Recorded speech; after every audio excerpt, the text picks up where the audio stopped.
Hi, it's Holly again with Effective Dialogue Basics. I was thinking about the signs of insufficient self respect that we talked about the other day, and it occurred to me that those signs of insufficient self respect are not happening because you're patient or you're virtuous or you're a good person. It is generally because you're conflict avoidant. And I don't have any qualms about talking about that because I have been there.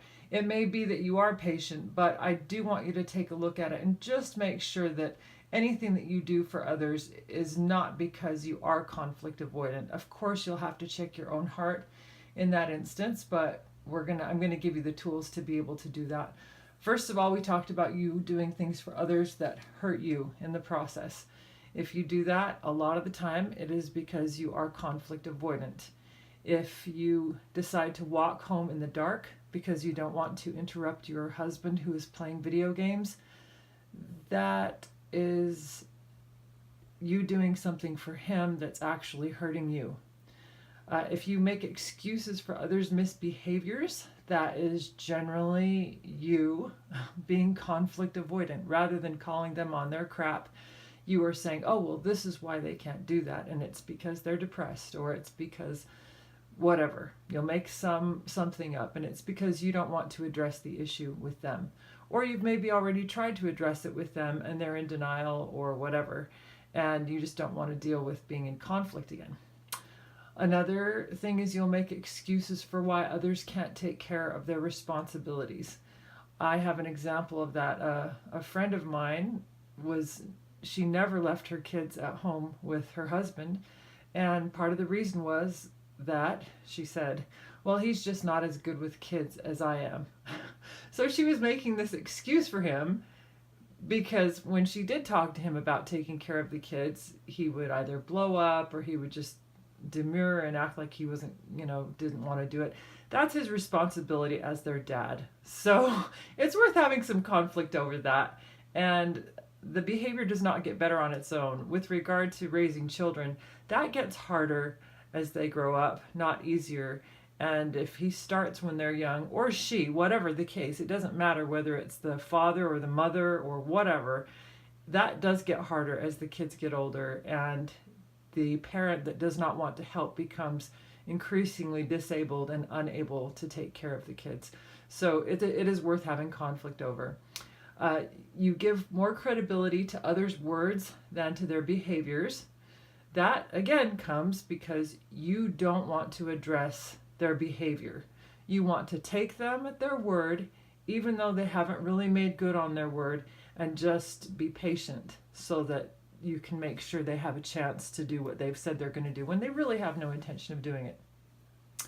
You try to communicate needs and wants indirectly, and that's generally because the person can't handle hearing what your needs and your wants are, and so you avoid talking about it directly because the person's not capable of handling it, and you can avoid that conflict.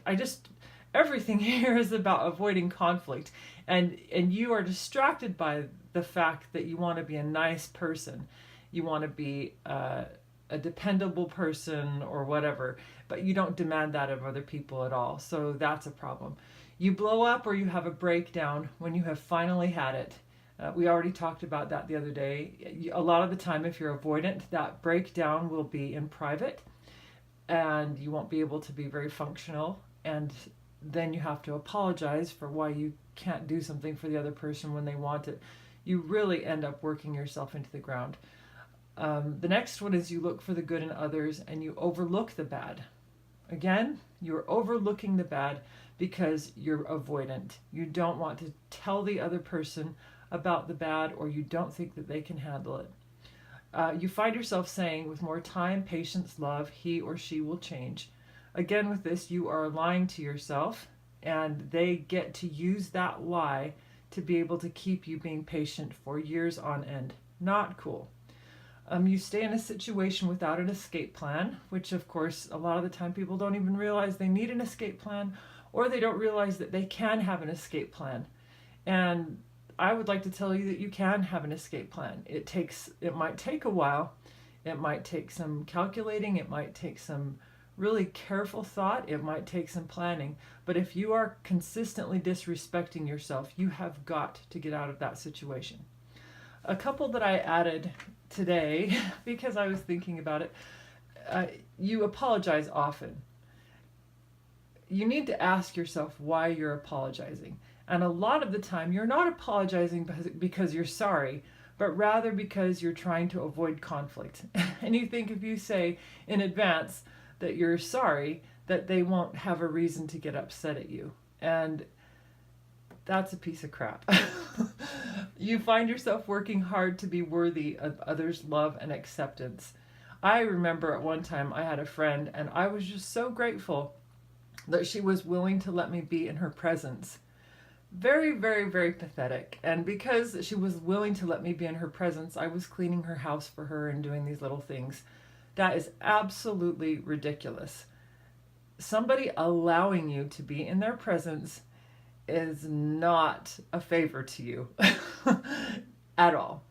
Another thing you do is you justify yourself often so that others won't get mad. That's the same thing as apologizing often so that people won't get mad. You try to explain yourself so that hopefully you're being rational will help them to realize why you're doing what you're doing, when actually they don't really care.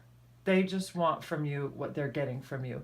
And I'm not saying that they're necessarily bad or doing that consciously, but if you have a pattern where you're the giver and they're the receiver, they certainly don't want that interrupted because they're getting a nice free ride and you're just feeding right into that. You offer to do things for people before they ask, even when they would clearly not do the same for you. I have been majorly guilty of that in the past, and sometimes you think that eventually they will love you the way that you're loving them because you're setting that example for them. But if the evidence doesn't show that fairly quickly, then it is likely not coming. And all you have done is set up a relationship where your role is to be the giver and their role is to be the receiver. The second to the last is that you minimize your needs by calling them wants. I know someone who will walk home in the freezing cold at night, 2 miles on the nights when the bus isn't running, and will do that because they can. They think, well, I'm tough, I can do it, when really the person needs to be calling her husband and him coming to get it. But again, she knows he's in the middle of his League of Legends game and doesn't want to interrupt him. So she acts tough. And that's actually the last one. You endanger yourself and claim it's because you're tough and you can handle it, when it's really just because others aren't coming through for you.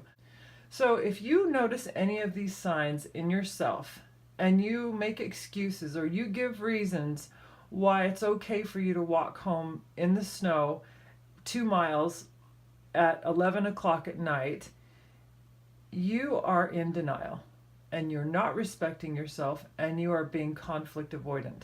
Now, sometimes people will be conflict avoidant for very legitimate reasons. If the other person is going to be violent to you physically or really cause you some problems, then I get it, right? And again, that goes back to having yourself an escape plan. Just make sure that if you are being conflict avoidant, you begin a plan to overcome that. And I will talk to you in the next video about how I would actually go about it. There might be other ways that you can go about it. Some of these things will take a lot of time, but I guarantee you they are worth it. Each person who can take responsibility for him or herself, who can strengthen him or herself, and become a force for good in the world is a part of making the world a better place. And I would like to see that happen for everyone. Again, it's Holly Robbins signing off.